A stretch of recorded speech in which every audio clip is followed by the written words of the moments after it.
नमस्कार। 24 घंटे नहीं हुए हैं एनडी गठबंधन की सरकार बने, नरेंद्र मोदी को प्रधानमंत्री पद की शपथ लिए और भारतीय जनता पार्टी के लोगों के काले कारनामों ने एक बार फिर सिर शर्म से झुका दिया है। और ये जो आरोप लग रहे हैं ये हम नहीं लगा रहे हैं, ये बीजेपी के अंदर से, संघ के अंदर से उनके नेता, उनके कार्यकर्ता, उनके समर्थक लगा रहे हैं। अब जो आरोप सामने आया है उसमें बीजेपी के नेता और उनकी आईटी सेल, जिसको मैं फेक न्यूज की फैक्ट्री कहती हूं, उसके सरगना अमित मालवीय पर आरएसएस के एक नेता ने यौन शोषण का गंभीर आरोप लगाया है। संघ परिवार के नेता हैं शांतनु सिन्हा, वो बीजेपी के बंगाल के पदाधिकारी राहुल सिन्हा के भाई हैं, एबीवीपी के सदस्य रह चुके हैं, हिंदू संघ के प्रमुख हैं। उनका कहना है कि बीजेपी आईटी सेल के प्रमुख अमित मालवीय बंगाल में औरतों का यौन शोषण करते हैं और सिर्फ 5 सितारा होटलों में ही नहीं, बीजेपी के दफ्तर तक में ये काली करतूतें चलती हैं। उन्होंने बंगाली में ट्वीट करके, बांग्ला में ट्वीट करके यह भी लिखा है कि बीजेपी नेताओं में होड़ लगी हुई है औरतों की आपूर्ति करने की। उनका कहना है कि ये सब लोग मिलकर, और अमित मालवीय का नाम लेकर उन्होंने कहा है, औरतों का यौन शोषण करते हैं। ये आरोप कांग्रेस पार्टी का नहीं है, ये आरोप संघ के एक व्यक्ति का है जो बीजेपी से जुड़ा हुआ है। मैं जानना चाहती हूं, बीजेपी की आईटी सेल है या दरिंदों का जमावड़ा है? आपको याद होगा उत्तर प्रदेश के आईआईटी बीएचयू का वो गैंग रेप कांड, जिसमें सक्षम पटेल, कुणाल पांडे, आनंद चौहान जैसे लोगों का नाम आया था। ये सब शीर्ष नेतृत्व ही नहीं, प्रधानमंत्री मोदी के बड़े करीबी लोग। लेकिन ये बीजेपी की आईटी सेल के संयोजक, सह संयोजक और उसके सदस्य थे। तो दरिंदों का जमावड़ा है क्या बीजेपी की आईटी सेल? आज सवाल इस बात का है, आज सवाल इस बात का है कि बीजेपी की आईटी सेल में कैसे लोग हैं भाई? एक ध्रुव सक्सेना था, आईएसआई की मुखबिरी करते हुए पकड़ा गया था, हिंदुस्तान में मुखबिरी करता था आईएसआई के लिए। ये किन दरिंदों से, किन लोगों से भरा हुआ है बीजेपी की फेक न्यूज फैक्ट्री, बीजेपी की आईटी सेल? और बीजेपी में कितने महिला विरोधी लोग हैं भाई? हाथरस से लेके लखीमपुर, लखीमपुर से लेके उन्नाव, उन्नाव से लेकर चाहे वो उत्तराखंड की अंकिता भंडारी हो, चाहे वो गुजरात की बेटी बिल्किस बानो हो, चाहे वो इस देश की सबसे होनहार खिलाड़ी बेटियां हो, हर बार आरोपी बीजेपी का नेता। कभी कुलदीप सेंगर, तो कभी चिन्मय आनंद, तो कभी ब्रजभूषण, तो कभी अंकिता भंडारी का हत्यारा जिसके पिता बीजेपी के नेता है। कैसे लोगों से बीजेपी भरी पड़ी है? और सवाल इस बात का है कि इतने गंभीर आरोप आपके एक बड़े पदाधिकारी के खिलाफ लगे, लेकिन एक शब्द नहीं बीजेपी की ओर से, कोई प्रतिक्रिया नहीं, कोई उस पर एक्शन लेने की बात नहीं। तो आज सवाल इस बात का है कि सुई टपक सन्नाटे का सच क्या है? किसको बचाया जा रहा है? क्यों बचाया जा रहा है? किसके कहने पर बचाया जा रहा है? अगर इतना बड़ा आरोप किसी बीजेपी के बड़े पदाधिकारी पर लगा है तो बीजेपी का नेतृत्व क्या कर रहा है? नरेंद्र मोदी किस मुंह से महिलाओं की संरक्षण की बात करते हैं जब वो संरक्षण हर बार आरोपी को देते हैं? और ये महज संयोग नहीं है, महज संयोग नहीं है कि फिर से यौन शोषण का आरोप एक ऐसे व्यक्ति पर लगा है जो सत्तारूढ़ दल में एक बड़े पद पर बैठा है, जो प्रचार प्रसार का एक तरह से प्रमुख है, जो नैरेटिव बनाता है। इस व्यक्ति ने अपना इतिहास इनका खखोल लीजिएगा, इतने ऐसे व्यक्ति को ऐसे पद पर बिठाना यह बीजेपी का नैतिक दिवालियापन दिखाता है। यह वो व्यक्ति है जिसने खुलेआम पोर्नोग्राफी की बात करी है। यह वो व्यक्ति है जिसने विपक्ष के खिलाफ झूठ, मनगढ़ंत कहानियां, हर तरह के षड्यंत्र रचे हैं। राजनीतिक प्रतिद्वंद्विता को किनारे रखकर इसने देश के प्रथम प्रधानमंत्री पंडित नेहरू तक को नहीं बख्शा। उनकी अपनी बहन और भतीजियों के साथ की फोटो को इसने दुष्प्रचार करके चलाया, लांछन लगाए। इस आदमी ने राहुल गांधी के बयानों को काट छाट कर उनकी छवि धूमिल करने का कुत्सित प्रयास किया। इस व्यक्ति ने तमाम मर्यादाओं को लांघते हुए सोनिया जी के खिलाफ, विपक्ष के तमाम नेताओं के खिलाफ दुष्प्रचार किया। कोई राजनीतिक मर्यादा, कोई राजनीतिक शुचिता इस आदमी ने नहीं रखी और एक ऐसी फेक न्यूज फैक्ट्री बना दी बीजेपी की, जो सिर्फ झूठ, सिर्फ मनगढ़ंत कहानियां, मनोहर कहानियां रचती है, आधा सच और पूरा झूठ फैलाती है। तो आज हमारी मांग है कि आरएसएस के एक वरिष्ठ पदाधिकारी के इस बयान पर बीजेपी क्या कर रही है। हमारी मांग है कि एक निष्पक्ष जांच हो। हमारी मांग है कि सच सामने आए और हमारी मांग है कि जब तक जांच पूरी तरह से कार्रवाई ना हो जाए, सत्तारूढ़ दल के इतने बड़े पद पर एक ऐसा व्यक्ति नहीं बैठ सकता है जिस पर इतने बड़े यौन शोषण के गंभीर आरोप लगे हैं। मैं पूछना चाहती हूं, मंत्रालय आवंटन तो अभी बाकी है, लेकिन क्या कोई नया बाल विकास मंत्री जो भी बनेगा या बनेंगी, वो भी पहले वाली की तरह आंखों पर पट्टी और मौन व्रत रख लेंगी? इस देश में राष्ट्रीय महिला आयोग तो है, वो सिर्फ विपक्ष में जब कुछ होता है तो जागती हैं। इसका स्वतः संज्ञान नहीं लीजिएगा, नहीं जाइएगा कोलकाता, नहीं कीजिएगा कार्रवाई। आप महिलाओं के संरक्षण, उनके अधिकार, उनके सामर्थ्य, उनके संबल के लिए है, लेकिन आपने सिर्फ गंदी घिनौनी राजनीति की है। आज भी वक्त है, जाग जाइए।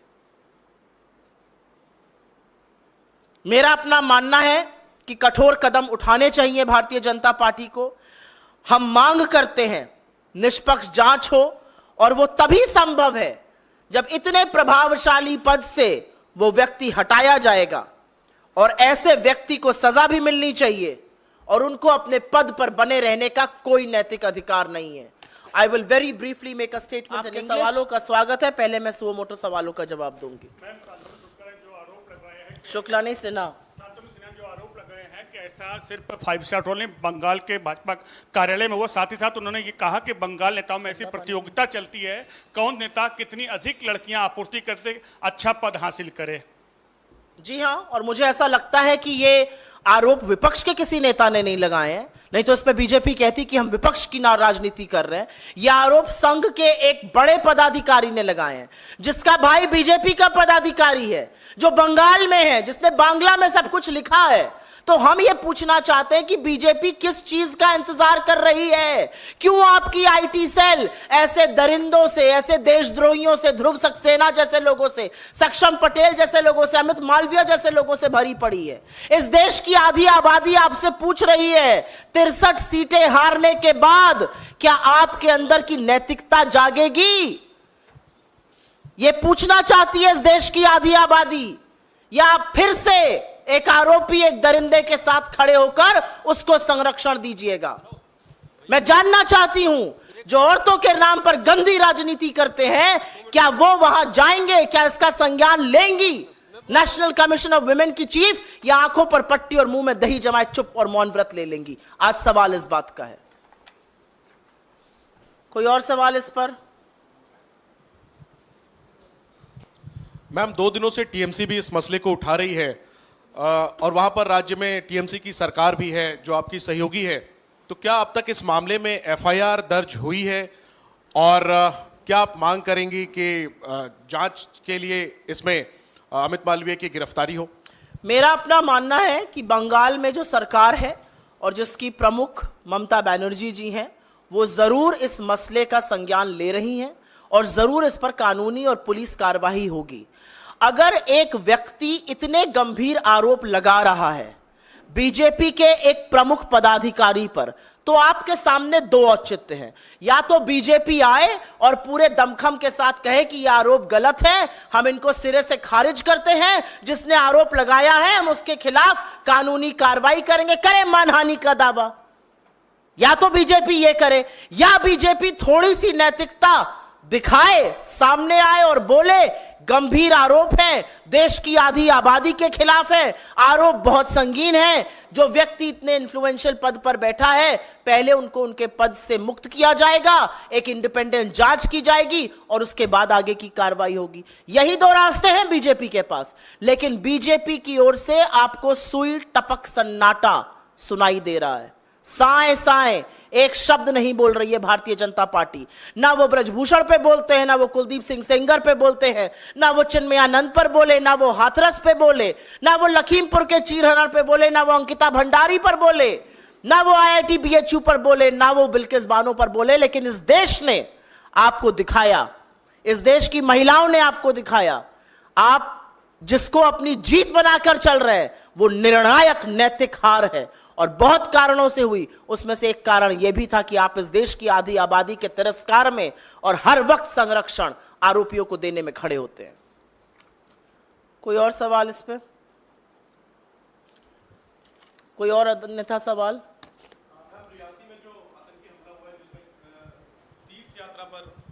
तीर्थयात्रियों की, जिसमें कि कई लोगों की मौत हुई है, इस घटना को लेकर के आप लोगों की क्या मांग है?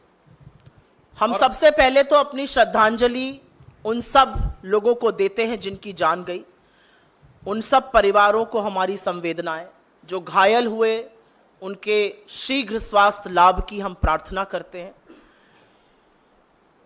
हम बिना लाग लपेट के एक बात डंके की चोट पर कहते हैं कि हिंसा और आतंकवाद के खिलाफ यह देश एकजुट होकर खड़ा है। कोई फर्क नहीं पड़ता किसकी सरकार है या नहीं है, लेकिन आतंकवाद के खिलाफ हिंसा की लेश मात्र इस देश में जगह नहीं है और हम उसकी भर्त्सना करते हैं और उनको कायर बुलाते हैं। श्रद्धालुओं की बस पर हमला करने वाले कायर हैं और कुछ नहीं। लेकिन इस बात की बहुत गहन चिंता है कि बड़े बड़े दावे और डींगे हाँकने वाले आज इस बात का भी जवाब देना पड़ेगा कि क्या है सुरक्षा व्यवस्था जम्मू कश्मीर की। पहले तो घाटी में ऐसी वारदातें होती थी, अब जम्मू में हो रही हैं। तो आज सवाल यह भी पूछा जाएगा कि आपने हिम्मत नहीं दिखाई चुनाव लड़ने में, आप श्रीनगर से भाग गए, आप बारामूला से भाग गए, आप अनंतनाग राजौरी से भाग गए, लेकिन आप अब बताइए कि कानून व्यवस्था इतनी ध्वस्त क्यों है? श्रद्धालुओं की इस निर्मम हत्या का जिम्मेदार कौन है? आज इस बात पर भी सवाल उठेगा। मैम, सुरेश गोपी हैं एकमात्र बीजेपी सांसद केरला से। उन्होंने कल ओथ ली और अब वो कह रहे हैं उनको फिल्मों में काम करना है और कंटिन्यू नहीं करना है मिनिस्टर के तौर पर। कई लोग ये कह रहे हैं ये मॉकरी है मैंडेट का जो मिला है और बीजेपी ने अपना होमवर्क नहीं किया था उनको उससे पहले। नहीं, ये मॉकरी ऑफ मैंडेट और होमवर्क नहीं करना तो एक बात है, ये तो हम तो शुरू से कह रहे हैं तमाम बैसाखियां हैं, अब बैसाखियां बवाल मचाएंगी। आपने कल सुना अजीत पवार जी को, आपने कल सुना प्रफुल्ल पटेल को, आप सुन रहे हैं अभी श्री गोपी को। अभी तो देखिए आगे आगे क्या होता है। अभी देखिएगा जो एक मुद्दा प्रधानमंत्री ने निर्लज्जता से जिस पर झूठ बोला पूरे देश पर, टीडीपी उसके साथ मुस्तैदी से खड़ी है। क्या आज नरेंद्र मोदी की हिम्मत है कि वह चंद्रबाबू नायडू को बुलाकर कहें आप मुजरा क्यों कर रहे हैं? है हिम्मत नरेंद्र मोदी के अंदर यह कहने की? क्या विश्वसनीयता है ऐसे प्रधानमंत्री की? क्या नैतिकता है अपने पद पर बने रहने की? 63 सीटें आप हार गए, इस देश ने आपको नकार दिया। अब नाक रगड़ के आप एक तिहाई प्रधानमंत्री बनकर एक अल्पमत इसकी कोalition की सरकार चला रहे हैं। आपने जिस नीतीश के डीएनए पर सवाल उठाया था, आज आप उनके सामने नतमस्तक होके पड़े, तो आज पूछना पड़ेगा ना आपसे। आपका सांसद कहता जी मुझे बनना ही नहीं है, मैं बनना ही नहीं चाहता हूं, मैं तो पिक्चरों में काम करना चाहता हूं। ये इस देश के लोकतंत्र का मखौल है, और इसका सबक जनता अभी और आने वाले दिनों में सिखाएगी। अभी तो जनता ने खड़े होकर सिखाया है सबक, बस आपके अहंकार का अंत होगा, ये जनता ने मैसेज दे दिया है। समझने वाला समझेगा, जो ना समझे वो अनाड़ी है। लेकिन जो खींचतान है वो तो अभी मंत्रालयों को लेकर, पोर्टफोलियो को लेकर, कैबिनेट या एमओएस को लेकर अभी देखिएगा क्या क्या होता है। जो व्यक्ति अपनी मनमर्जी से, जो व्यक्ति तुगलकी फरमानों से, जो तानाशाही से, जो मन में आया माय वे और द हाईवे की सरकार चलाता था, अब उसको सबक सिखाएंगे इनके घटक दल, सबक सिखाएगी इस देश की जनता, सबक सिखाएगा कोalition का धर्म। मोदी जी एक बात नहीं जानते हैं, और वो एक बात नहीं कर सकते हैं, वो समन्वय नहीं बना सकते हैं, क्योंकि वो लोगों की बात नहीं सुनते हैं। तो देखिएगा इसका क्या हश्र होगा। जी सुप्रिया जी, जो कल की घटना हुई जिस कश्मीर में, जिस पर आप भी सवाल उठा रही हैं, लेकिन ये आतंकी घटना है, लेकिन इसको एक वैसी घटना, सामान्य घटना बताने की कोशिश की गई और ऑफिशियली ट्वीट भी हुआ है पीएमओ से। तो क्या लगता है कि एक आतंकी घटना को छुपाने की कोशिश की गई है? क्योंकि कल मुझे नहीं पता, आपको पता है कि नहीं ये बात। अगस्त 2019 से, और मैं आपको बोलती हूं होमवर्क करिएगा, आप सब करिएगा, नरेंद्र मोदी का ट्विटर हैंडल खोलिए, पीएमओ का ट्विटर हैंडल खोलिए। अगस्त 2019 से आतंकी घटनाओं में हमारे जवान शहीद हुए, हमारे ऑफिसर शहीद हुए, पुलिस के लोग शहीद हुए, लेकिन नरेंद्र मोदी ने श्रद्धांजलि का एक शब्द तो छोड़ दीजिए, उन हमलों का संज्ञान तक नहीं लिया।